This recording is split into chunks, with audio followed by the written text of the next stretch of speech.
आणि विशेषतः आज तिसऱ्यांदा मी भारतीय जनता पक्ष आणि शिवसेनेचा उमेदवार म्हणून आपल्याला उमेदवारी मला दिलेली आहे. आणि 2014 साली असेल, 2019 साली असेल, आज 2024ला सुद्धा मला भारतीय जनता पक्ष आणि शिवसेनेने उमेदवारी दिली. जुन्या काळामध्ये शिवसेनेचा पदाधिकारी असताना आम्ही नेहमी म्हणायचं शिवसेना हा मोठा भाऊ आहे आणि भारतीय जनता पक्ष हा लहान भाऊ आहे. पण आज 2024 नंतर परिस्थिती बदलली. जवळजवळ 10,000 पदाधिकारी भारतीय जनता पक्षाचे झाले. 2,000 बुथ प्रमुख मला वाटते आपले झालेले आहेत. त्या मानानं आमचा शिंदेगड अजून बांध्यावस्थेत आहे. आणि म्हणजे निवडणूक मला सगळी करायची आहे, ती मुख्य मदार सगळे आपल्यावर असणार आहे. आणि त्या पद्धतीची ग्वाही सुद्धा आपण दिली, त्याबद्दल आपल्याला आभार मला आभार व्यक्त करायचे आहे. पुढच्या काळामध्ये ठेवावी हा एक प्रमुख अजेंडा घेऊनच या निवडणुकीमध्ये आपण उभा आहे.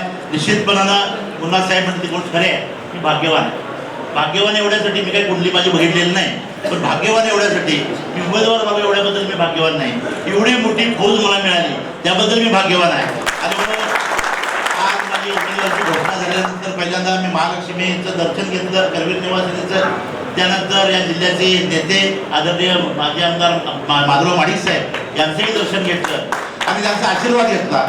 आणि मग ते म्हणाले की आता मुन्ना साहेबांनी घ्या, अहमद साहेबांनी घ्या आणि सगळी ताकद घेऊन जोमानं कामाला लागा. आज हा मेळावा झाल्यानंतर लगेचच राष्ट्रवादी काँग्रेसचा मेळावा सुद्धा होतोय. आणि मग मुन्ना साहेबांनी सूचना दिल्याप्रमाणे आता आघाडीच्या सगळ्या प्रमुख पक्षाच्या प्रमुखांची बैठक सुद्धा आपण 2-3 दिवसामध्ये होते. आज मला वाटते त्यांना दिल्लीला जावं लागते, पण दिल्लीला जाऊन आल्यानंतर एक चांगला प्रमुख कार्यकर्ता तिन्ही पक्षांचा मेळावा आपण मुन्ना साहेब मुश्रीफ साहेबांच्या सूचनेप्रमाणे लवकरच आम्ही आयोजित करू. त्याला सुद्धा आपण उपस्थित राहून मार्गदर्शन करावं. एक कोऑर्डिनेशन कमिटी आपल्याला महेशराव करावी लागेल. आणि आता महेशराव म्हणाले त्याचा सुद्धा खुलासा मला या निमित्तानं करायचा.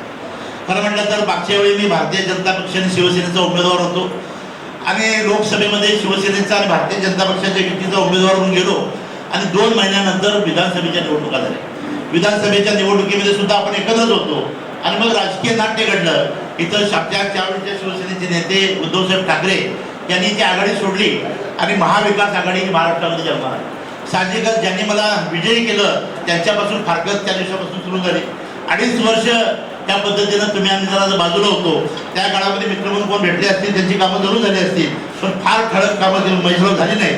मी जाहीरपणाने कबूल करतो. आणि ज्यांनी निवडून दिलं त्यांची मी विकासात्मक भारतीय जनता पक्षाच्या कार्यकर्त्यांनी हाडाची काढाने दिवसाची रात्र करून ज्याला मला निवडून दिलं त्यांना थोडंसं मी मदत करू शकत नाही, त्याबद्दल सगळ्यांची माफी या निमित्तानं मागतो. या पुढच्या काळामध्ये असा प्रकार होणार नाही याची ग्वाही या निमित्तानं देतो. तर जे माझ्यावर आले त्यांना एकालाही मी कुणाचं काम केलेलं नाही अशी म्हणायची संधी मी ठेवले. तरी सुद्धा आता माणसं म्हणतात की दिसतच नाही, कोण भेटतच नाही. आणि म्हणून काल मला राजेसाहेबांचा फोन झाला. मी सहज माध्यमांना म्हटलं होतं कुचक्या मेंदूचा शोध घ्यायचा आहे. ते म्हणले कधी घेऊया. मी म्हटलं आता निवडणूक झाल्या घेऊया. मला तसा शोध लागलेला आहे, वाद झालेला आहे.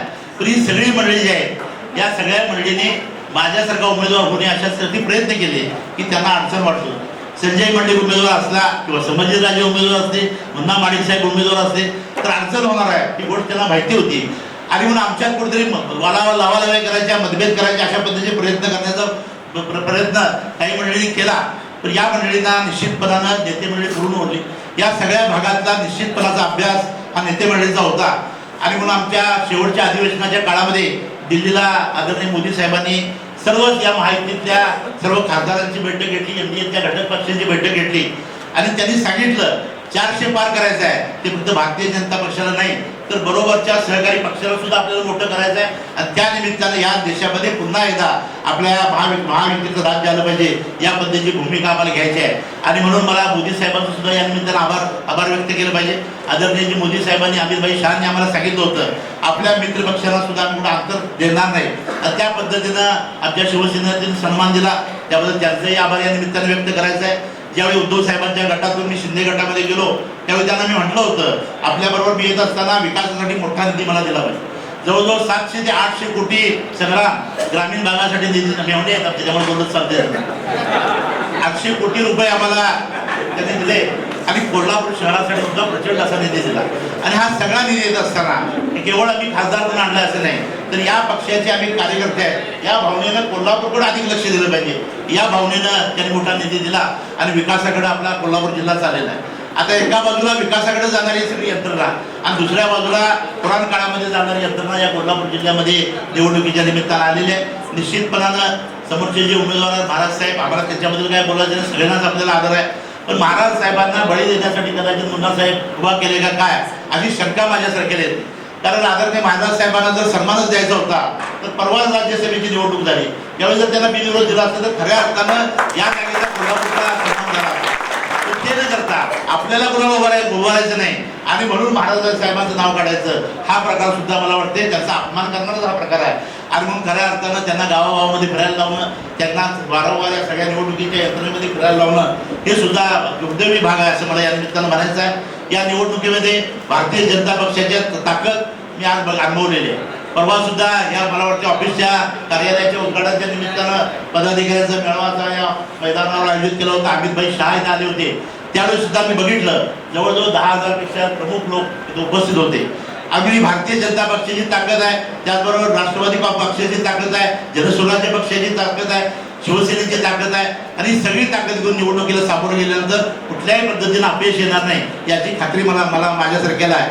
आणि म्हणून मी वारंवार म्हणतो मी भाग्यवान एवढ्यासाठी आहे. या 5 वर्षामध्ये इतक्या राजकीय उलाढाली झाल्या, या राजकीय उलाढालीचा साक्षीदार म्हणून खासदार म्हणण्याची संधी सुद्धा मला मिळाली.